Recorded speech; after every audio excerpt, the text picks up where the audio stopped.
All right, PDAC 2025, Rob Weir, Mr. Lithium. 2025 better be the year at Lithium. No, Rob is a wealth of knowledge, insights on the lithium market. People say it's unloved. I say it's a value opportunity. But we gotta contemplate that, right? So talk us through the current situation in lithium. Our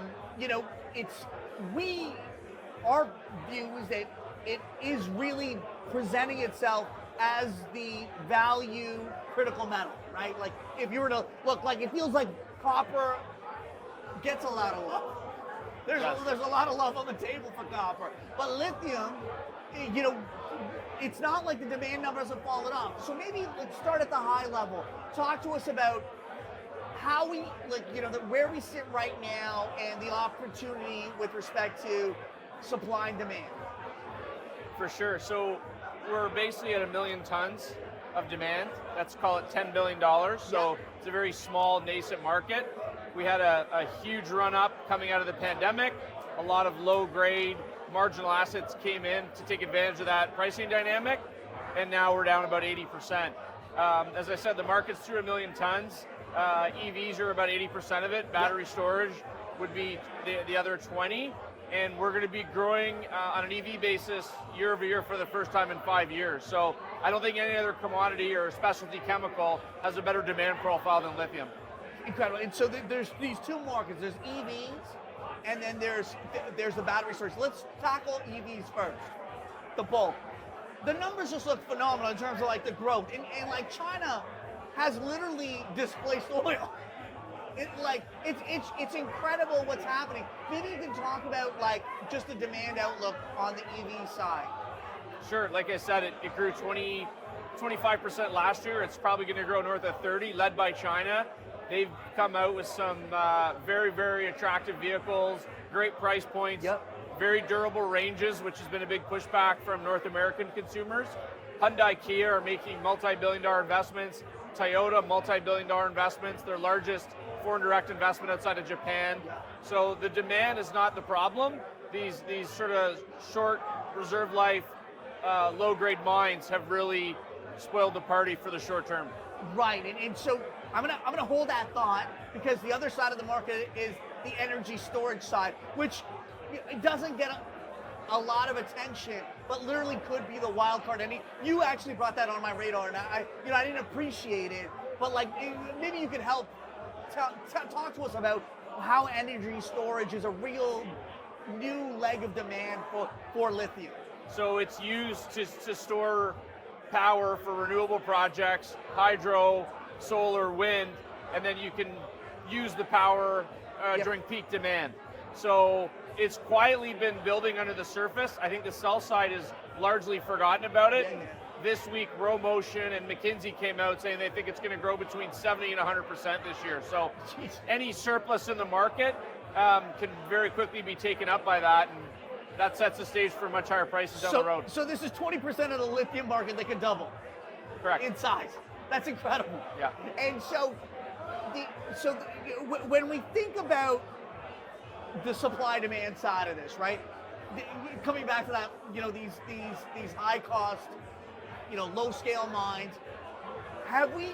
Maybe you could talk to us about, have we seen enough curtailments? Obviously, there's larger guys who've curtailed it, but maybe you can talk about the supply rationalization, because this is the most important part of a market that's still growing, but you need these uneconomic mines to leave the market. For sure, and I think we've seen about 15% of the market curtailed. CATL brought on a lepidolite mine, but we think that's demand driven because of the energy storage orders they've had. So I think you're going to see more the longer we stay below $1,000 a ton on a hard rock basis. And then you're also seeing a big deferral, 12, 18, 24 months on projects. The incentive's not there to build. So as demand keeps growing and the inventories get worked down, you're going to see a supply response, and you'll be able to build these first and second quartile projects from a cost perspective. Right, and this is the cascade of events that happens for these kind of commodities, right? The uneconomic mines come off, and you get a price that's more rational. Yep, and we don't need to see the $8,000 a ton and the $80,000 for carbonate, we're quite happy anywhere over $1,200, and our portfolio can get built and we'll make a lot of money. Right. And so before we get to Lithium Royalty Corp, can we talk about this big IPO? CATL, CATL. It's IPOing in Hong Kong, I believe. They're the largest battery manufacturer. The prospectus had a lot of great information. You highlighted a lot of it in your feed. Give us a summary of what they're saying for outlook, because it's not just mildly bullish. These guys are plugged in, and it really highlights the opportunity with respect to where consensus is versus where they see it. Yeah, the long-term consensus was always around 2030, and that was a 3 million ton number. That's actually pulled back marginally to about 2.8 million tons. They came out in their 600-page prospectus, and they think it's 4.4 million tons. So, you know, if they're right, you're going to need another 65 commercial-scale lithium mines to meet that demand. So it's way above the consensus estimate. 65 commercial lithium mines, like, that's not a joke. There's not even 50 in the world today. That's incredible. And so that's the opportunity that stands in front of us right now. And then with respect to where you got, like, the royalty model itself is, maybe I'll rewind, right? Royalties have been always at the top of the house with respect to investors earning a superior rate of return on their investment. Talk to us about why that's been the case historically, and secondarily, why that makes sense for lithium. I think it makes sense for any commodity. We haven't changed the model in any way. We were just the first ones, or one of the first ones, to apply it to the lithium sector. So, you know, as a royalty company, you don't have OPEX, you don't have CAPEX, you have very low G&A, so inherently you have very high margins at steady state. Yeah. So we've really just copycatted what the precious metal, base metal world, even the energy world has done, and applied it to high quality lithium assets in geographies we think are going to be successful. And so an investor what I do like about the royalty model is that you're getting, effectively, you guys are portfolio managers, right? Yep. You guys are effectively portfolio managers. So if I'm expressing a bullish view on lithium, the value is that you guys know the assets better than anyone, and you pick what you believe are the most attractive assets in your portfolio to then effectively, you know, provide that diversification. So I don't need to make that one-shot bet on lithium, which I think is very different than gold. Like, obviously now there's a plethora of gold royalties, a plethora of, like, this. You guys are the only game in town for lithium. Yep, and we've picked assets basically in Australia, Brazil, and Canada.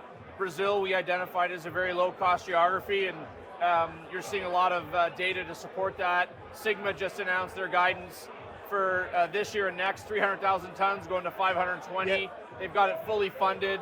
We bought a $7 million royalty on that project in 2018. It only had 13 million tons of reserves. So we think we have a whole bunch of Sigmas in our portfolio, and it's just going to take higher prices to realize it. So at our last Battery Metals one-on-one conference, you talked about the ABCs. Talk about the ABCs. Remind me about the ABCs. The ABCs of lithium. ABCs of hard rock, so that's Australia, Brazil, Canada. Australia, Brazil, Canada. So we've looked for high-grade hard rock assets, safe jurisdictions, low technical complexity, and those geographies all meet that criteria. So Australia is the largest producer of lithium in the world.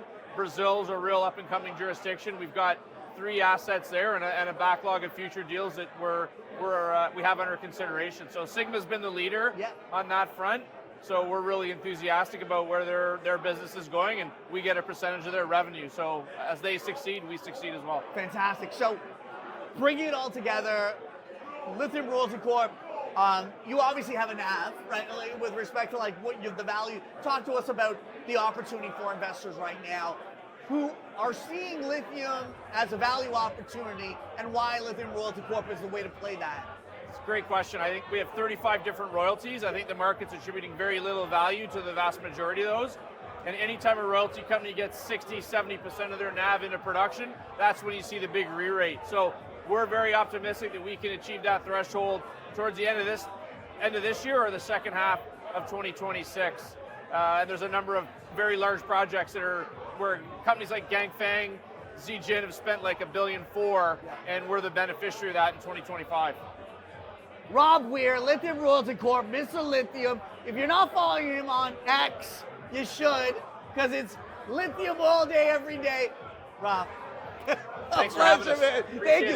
it. PDAC 2025, Crystal's bringing it. We got a full house here. Let's go.